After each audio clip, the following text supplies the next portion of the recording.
ओम ओम सहना भवतु सहनो भुनक्तु सह वीर्यं करवावहि तेजस्विनावदितमस्तु मामविद विषावहहि। ओम शांति शांति शांति। तो हम आज श्रीमद् भगवद गीता अध्याय 10 के श्लोक नंबर 37 से शुरू करेंगे, जो कि भगवान जी अपने 72 विभूतियों का वर्णन कर रहे हैं। और 36 नंबर तक हमने बात कर लिया था, और उसमें अपने अनेक विभूतियों का वर्णन कर रहे हैं भगवान जी। तो 37 नंबर में भी हम अभी आगे बढ़ें, और भगवान जी बोलते हैं, वीरसी नाम वासुदेवम अस्मि, पांडवानाम धनंजय, मुनिनाम अहम व्यासः, कविनाम अनुशान कवि। मैं वृषवंशियों में वासुदेव हूँ और पांडवों में अर्जुन भी मैं ही हूँ। अभी देखें, अर्जुन को ही कृष्ण बता रहे हैं कि मैं वृषवंशियों में वासुदेव मैं ही हूँ और पांडवों में अर्जुन भी मैं ही हूँ। मैं समस्त मुनियों में व्यास हूँ और महान विचारकों में उष्णा भी मैं हूँ। और 38 नंबर का श्लोक, जो कि बहुत ही इम्पोर्टेंट श्लोक है, दंडो दम्यास्मि नीति अस्मि जिगीषताम, मौनम च अस्मि गुह्यानाम, ज्ञानम ज्ञानवत् आहम।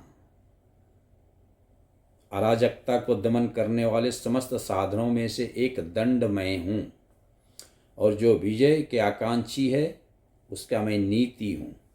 रहस्यों में मैं मौन हूँ और बुद्धिमानों में मैं ज्ञान हूँ।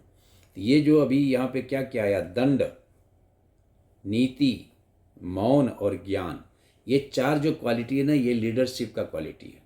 जो ट्रू लीडर होता है उसमें उतना पावर होना चाहिए कि वो किसी को भी दंड दे सके, लेकिन उसमें वो भी पावर होना चाहिए कि वो लिसनिंग स्किल होना चाहिए, जो कि मौन को दर्शाता है। You have to listen the people if you are a true leadership. You have a power to punish the people if you are true leadership.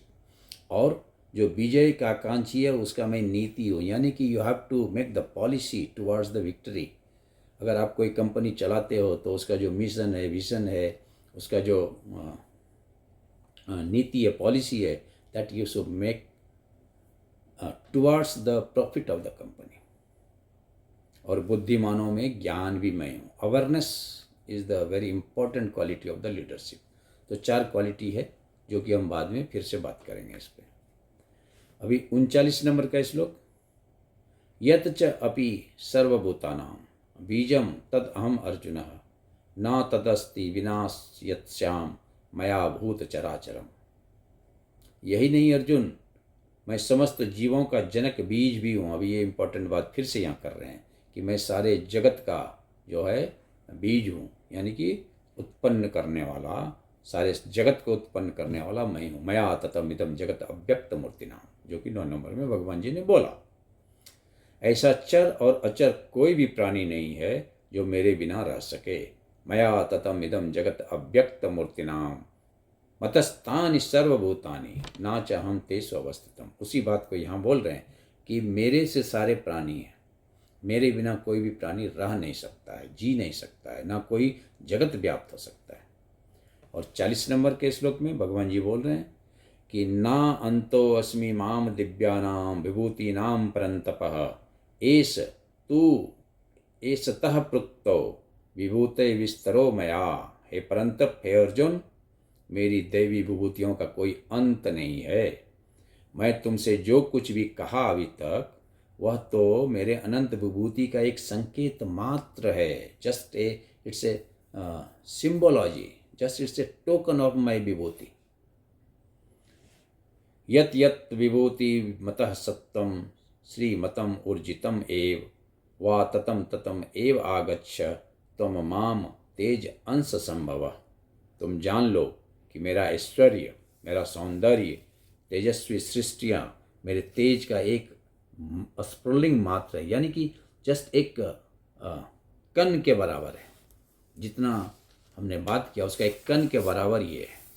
और अंतिम श्लोक इस अध्याय का 10 नंबर अध्याय का 42 नंबर का श्लोक, जो बोलते हैं, अथवा बहुत एनेन किम ज्ञातेन तब अर्जुन ब्रविष्ट अहम इदम कृत्स्नम एक अंशेन स्थिति जगतः। किंतु हे अर्जुन, इस सारे विशद ज्ञान की आवश्यकता क्या है? मैं तो अपने एक अंश मात्र से पूरे ब्रह्मांड में व्याप्त होकर सबको धारण कर लेता हूँ। What is the necessity to have that much the knowledge? सिर्फ एक अंश मात्र से मैं सारे ब्रह्मांड को धारण कर सकता हूँ। तो भगवान जी ने 42 नंबर के श्लोक में कंक्लूड करते हुए अपने विभूति स्वरूप, जो 72 विभूति स्वरूप है, उसके बारे में भगवान जी ने बात किया। और इस तरह से हम 42 नंबर के श्लोक के साथ 10 नंबर अध्याय को ख़त्म करते हैं। और इसके साथ हम पहले श्लोक को हम पढ़ेंगे और फिर इस अध्याय को ख़त्म करेंगे। तो पहला श्लोक अध्याय 10 में भगवान जी बोलते हैं, श्री भगवान उवाच भूय एव महाबाहो शृणु मे परमं वचम् यत् अहं प्रियमाणाय वक्ष्यामि हितकाम्याय। हे अर्जुन, हे महाबाहु, और आगे सुनो, चूँकि तुम मेरे प्रिय सखा हो, अतः मैं तुम्हारे लाभ के लिए ऐसा ज्ञान प्रदान करूँगा जो अभी तक मेरे द्वारा बताए गए ज्ञानों में श्रेष्ठ है।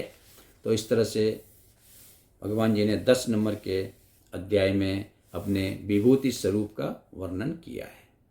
और इसको अगर मैं समराइज करूं तो इसको इस तरह से समराइज करें कि भगवान जी ने अपने विभूति स्वरूप का वर्णन किया तो 3 तरह की चीज़ें आते हैं, भूति, विभूति, अनुभूति। विभूति इज ए सिंपल थिंग, विभूति is a not simple thing, extraordinary thing. भूति इज ए ऑर्डिनरी थिंग, विभूति is a extraordinary thing, और अनुभूति इज द एक्सपीरियंस। कोई भी साधारण चीज़ जब असाधारण बन जाए तो जो उसका अनुभूति होता है वो ये विभूति योग में दिखाया गया। अभी उदाहरण के तौर पे लें कि एक चना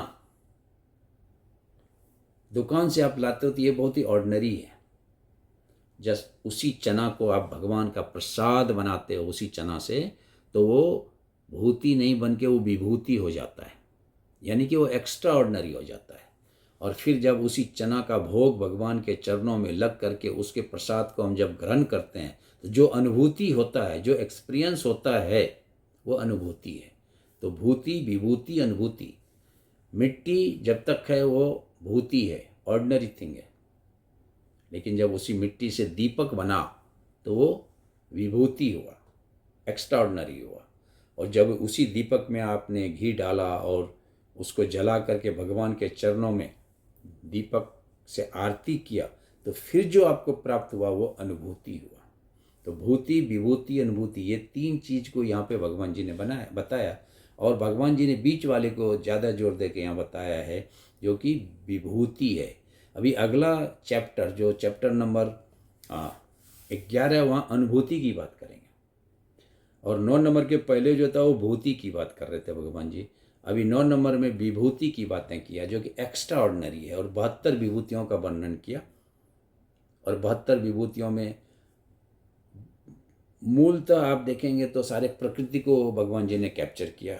सूर्य को, चंद्र को, हवा को, अग्नि को, पशु को, पक्षी को, पर्वत को, समुद्र को, और फिर अपने ह्यूमन बीइंग्स को भी उन्होंने किया, इंद्रिय को, मन को, बुद्धि को, और फिर सिंबलाइज भी किया, टोकनाइज भी किया, राजा को, ऋषि को, महर्षि को, कुबेर को, गुरु को। तो ऐसे 72 विभूतियों का वर्णन इस 10 नंबर के श्लोक में भगवान जी ने किया। तो आज हम 10 नंबर के श्लोक को यहाँ समाप्त करते हैं और फिर आगे के सत्र में हम श्लोक अध्याय नंबर 11 से हम शुरू करेंगे। तो तब तक के लिए ओम सहना भवतु सहनो भुनक्तु सह वीर्यं करवावहि तेजस्विनावधितमस्तु मा विद्विषावहै। ओम पूर्णमद पूर्णमिदं पूर्णात् पूर्णमुदच्यते पूर्णस्य पूर्णमादाय पूर्णमेवावशिष्यते। ओम शांति शांति शांति।